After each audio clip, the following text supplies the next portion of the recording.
Você vai assistir, a partir de agora, a programação religiosa do seu canal 10.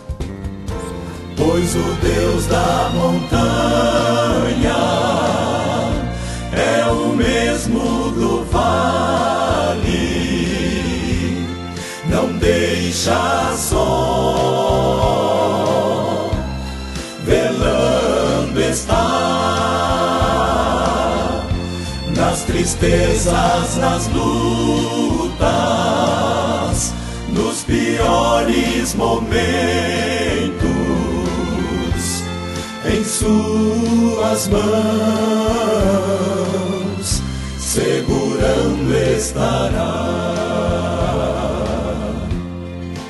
Bom, estamos juntos e hoje em Lucas capítulo 15, a partir do versículo 11, eu vou ler de 11 até 32.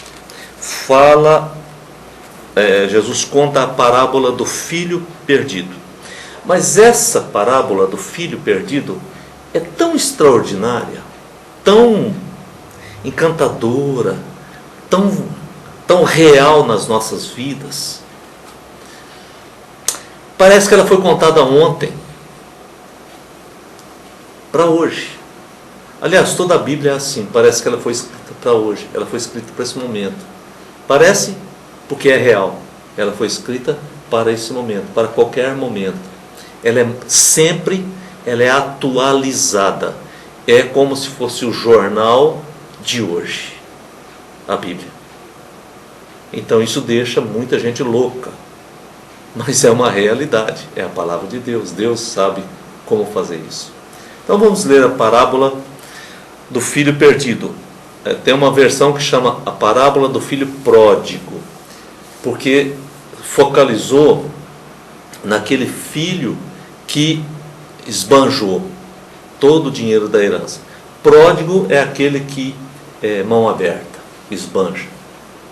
Mas essa parábola poderia ser chamada também a parábola do pai amoroso, porque fala de Deus também como pai. E poderia até ser chamada a parábola do filho revoltado, que é o irmão do filho perdido. Ele ficou revoltadão. Então são vários aspectos. Vamos ler, leia comigo Lucas 15, 11 a 32. Jesus continuou.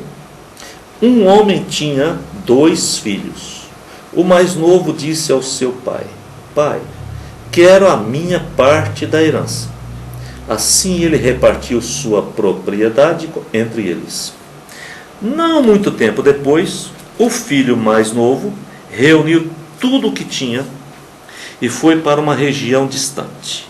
E lá desperdiçou os seus bens vivendo irresponsavelmente. Depois de ter gasto tudo, houve uma grande fome em toda aquela região e ele começou a passar necessidade. Por isso, foi empregar-se com um dos cidadãos daquela região, que o mandou para o seu campo a fim de cuidar de porcos. Ele desejava encher o estômago com as vagens de alfarrobeira que os porcos comiam, mas ninguém lhe dava nada. Caindo em si, ele disse: Quantos empregados de meu pai têm comida de sobra, e eu aqui morrendo de fome? Eu me porei a caminho e voltarei para meu pai e lhe direi: Pai, pequei contra o céu e diante de ti. Não sou mais digno de ser chamado teu filho. Trata-me como um dos teus empregados. A seguir, levantou-se e foi para seu pai. Estando ainda longe, seu pai o viu e, cheio de compaixão, correu para seu filho e o abraçou e beijou. O filho lhe disse: Pai, pequei contra o céu e contra ti. Não sou mais digno de ser chamado teu filho. Mas o pai disse aos seus conservos: Depressa, tragam a melhor roupa e vistam nele. Coloquem um anel em seu dedo e calçados em seus pés. Traga um novilho gordo, matem-no. Vamos fazer uma festa e alegrar-nos, pois este meu filho estava morto e voltou à vida. Estava perdido e foi achado. E começaram a festejar o seu regresso. Enquanto isso, o filho mais velho estava no campo. Quando se aproximou da casa, ouviu a música e a dança. Então, chamou um dos servos e perguntou-lhe o que estava acontecendo. Este lhe respondeu: seu irmão voltou, e seu pai matou o novilho gordo, porque o recebeu de volta são e salvo. O filho mais velho encheu-se de ira e não quis entrar. Então seu pai saiu e insistiu com ele. Mas ele respondeu ao seu pai: olha, todos esses anos tenho trabalhado como um escravo ao teu serviço e nunca desobedeci às tuas ordens. Mas tu nunca me deste nenhum cabrito para eu festejar com os meus amigos. Mas quando volta para casa, esse teu filho, que esbanjou os teus bens com as prostitutas, matas o novilho gordo para ele. Disse o pai: meu filho, você está sempre comigo, e tudo que eu tenho é seu. Mas nós tínhamos que celebrar a volta desse seu irmão e alegrar-nos, porque ele estava morto e voltou à vida, estava perdido e foi achado.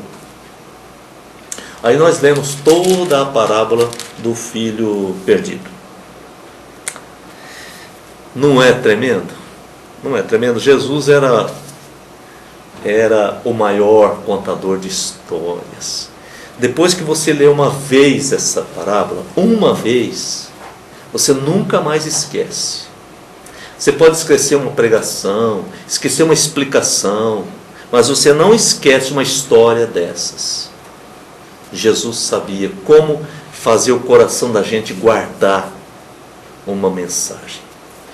Mas, como nós vamos ter que gastar dois dias falando sobre a parábola, ou essa história, que é uma história verdadeira, é a história de Deus, é a história minha com Deus. E às vezes a história é sua com Deus também. Não é só humanamente falando, é a história da gente com Deus. E aquele irmão, ele ficou revoltado, ficou irado, porque o pai tinha recebido tão bem o filho perdido. O pai tinha recebido com festa, com churrasco, para todos. O pai havia colocado um anel no dedo daquele filho, colocado roupas limpas e novas, sandália. Parece que aquele homem, preste atenção, parece que aquele pai havia preparado a roupa para o filho quando voltasse. Ele aguardava a volta do filho, então ele preparou um anel, ele preparou roupa, estava passadinha no guarda-roupas, sandália. Ele não deu uma sandália surrada, nova. Ele tinha preparado tudo. E é assim, querido, é assim mesmo. Às vezes a gente pensa: será que Deus vai me receber? Quanta coisa eu já fiz de errado, que desgraçado sou eu. Nós estamos julgando mal o nosso Pai, nosso Deus. Ele preparou. Jesus disse: vou preparar-vos lugar. Então Deus preparou. Ele tinha deixado preparado.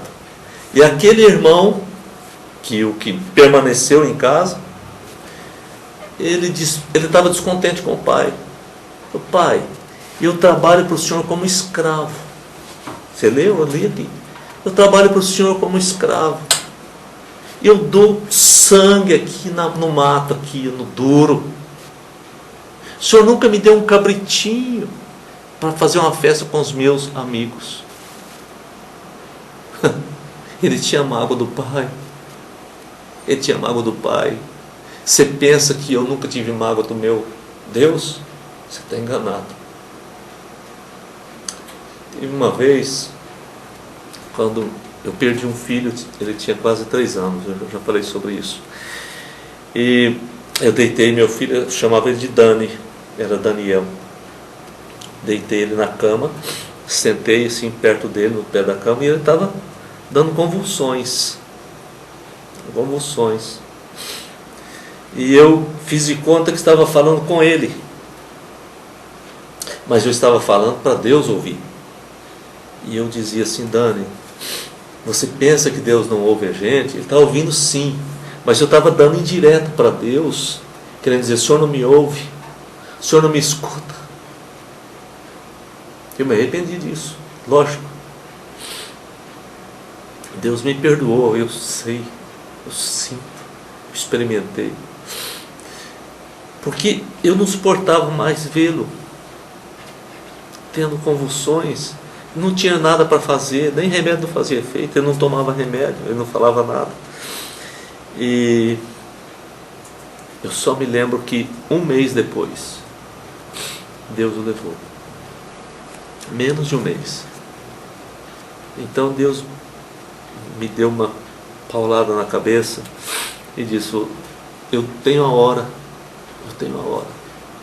Então, quando eu falo desse jovem revoltado, eu entendo também, porque a gente não compreende o amor do pai por um filho. A gente não compreende, tanto é verdade, que nós não compreendemos o amor de Deus por nós mesmos. Quando Ele deu Jesus para morrer por um pecador como eu, por exemplo, como que eu posso compreender esse amor de Deus? Como? Eu não dou conta de compreender, mas eu me esforço para compreender. Porque Jesus morreu por mim, em meu lugar, para me dar a salvação, a vida eterna. O amor de Deus é incomensurável, inexplicável. E Ele pega esses improváveis. O outro filho tinha tudo. Ele disse: meu filho, tudo que é meu é seu, querido. Por que você não me pediu um cabritinho para fazer um churrasco com seus amigos? Você alimentou rancor contra mim, mas você não me pediu um cabritinho. Mas tudo é seu, é herança sua. Eu não estou usando mal o que é seu. Eu vou deixar tudo para você e seu irmão. Isso é o amor de Deus. É o amor de Deus. Ele te ama. Às vezes você fica meio revoltado ou revoltada. Por que Deus está fazendo isso comigo? Para com isso. Deus não está fazendo isso comigo. Não. Deus está cuidando da gente. Mas Ele não pode nos tirar agora da terra. Não chegou o momento. Ele não pode agora fazer a terra se tornar o paraíso. Não chegou o momento. Tenha paciência, confie mais nele. Amém? Ó Deus, obrigado por tudo. Porque o Senhor nos espera. Está esperando até agora. Obrigado. Obrigado, Deus. Querido Pai. Em nome de Jesus. Amém. Nós nos veremos depois com esse texto ainda, tá bom? Fique na paz. Você assistiu aqui no seu canal 10, nossa programação religiosa. Amanhã estaremos de volta no mesmo horário. Muito obrigado pela sua audiência. Pois o Deus da montanha é o mesmo do vale, não deixa só, velando está, nas tristezas, nas lutas, nos piores momentos, em em suas mãos, segurando estará. Meu amigo que se acha no